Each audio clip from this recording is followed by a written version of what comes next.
Sabe aquela história de dominar uma habilidade, mas só de pensar em dar uma aula presencial já dá um frio na barriga? Pois é, esse guia aqui é o ponto de partida.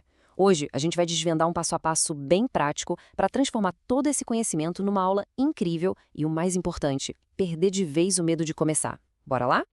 Vamos começar com um sentimento que, nossa, paralisa tanta gente talentosa. A dúvida. Sabe? Aquela sensação de que, mesmo sabendo um monte de coisas, parece que ainda falta algo para poder ensinar. Essa é uma das barreiras mais comuns que existem. É aquela vozinha chata lá no fundo questionando a nossa capacidade. E ela acaba virando o maior obstáculo.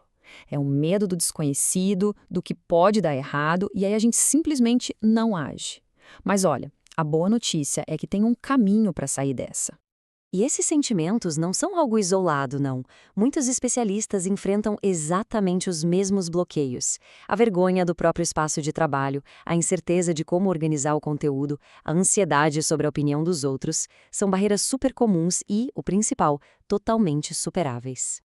E é aqui que está o pulo do gato, a chave de tudo. O primeiro passo, na verdade, não é nada técnico, é uma virada de chave na cabeça. É sobre mudar o jeito de enxergar o que é ensinar. Não é preciso ser o maior expert do planeta, não. A ideia é ser um guia. Olha só que mudança de perspectiva poderosa. A gente sai daquela ideia de preciso ser o melhor do mundo para algo muito mais real. Só preciso estar um passo à frente do aluno.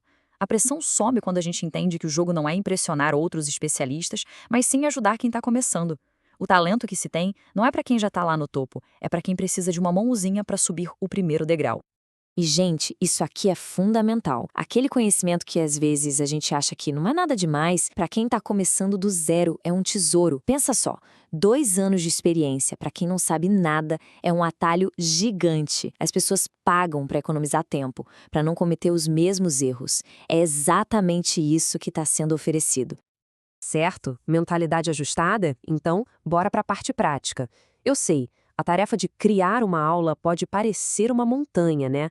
Mas calma, a gente vai quebrar isso num roteiro de 5 passos. Bem simples, bem direto ao ponto. Esse roteiro é quase mágico, porque transforma aquela ansiedade toda num checklist.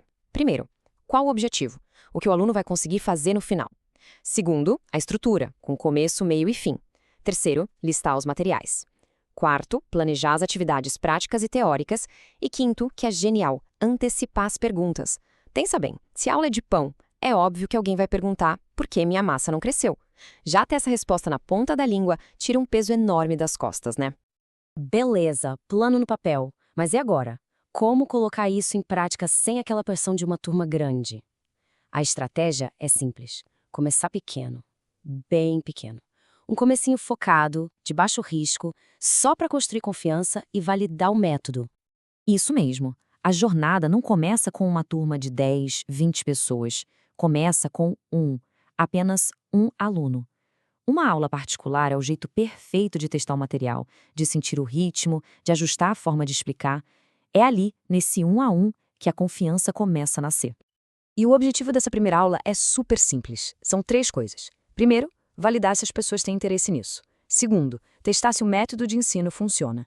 E terceiro, o mais importante de todos, ganhar confiança para dar os próximos passos. Cada aula vira uma oportunidade de ajustar e melhorar.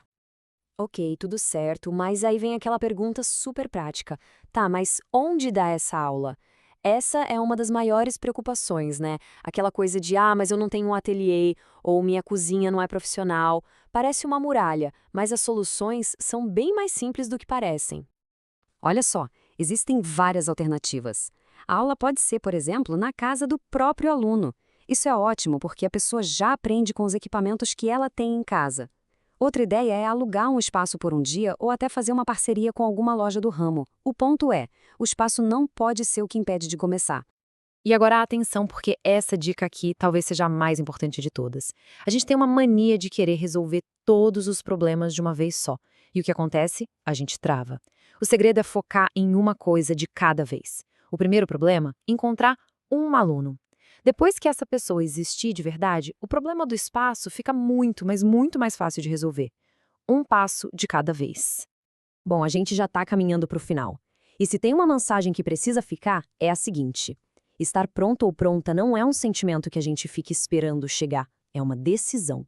A decisão de começar, de dar aquele primeiro passo, mesmo com um friozinho na barriga, mesmo sem se sentir 100%. Então, qual é o próximo passo prático? É pegar aquele roteiro de 5 etapas que a gente viu e literalmente começar a rabiscar a aula no papel. A ação não começa no dia da aula, ela começa agora, no planejamento. É essa preparação que vai construindo a confiança necessária. E para a gente fechar, fica uma reflexão. Ensinar não é só sobre passar uma técnica, é sobre gerar uma transformação. É sobre a confiança que uma pessoa ganha quando aprende algo novo. Então, vale a pena pensar. Que transformação incrível esse conhecimento, que hoje está aí guardado, pode criar na vida de outra pessoa?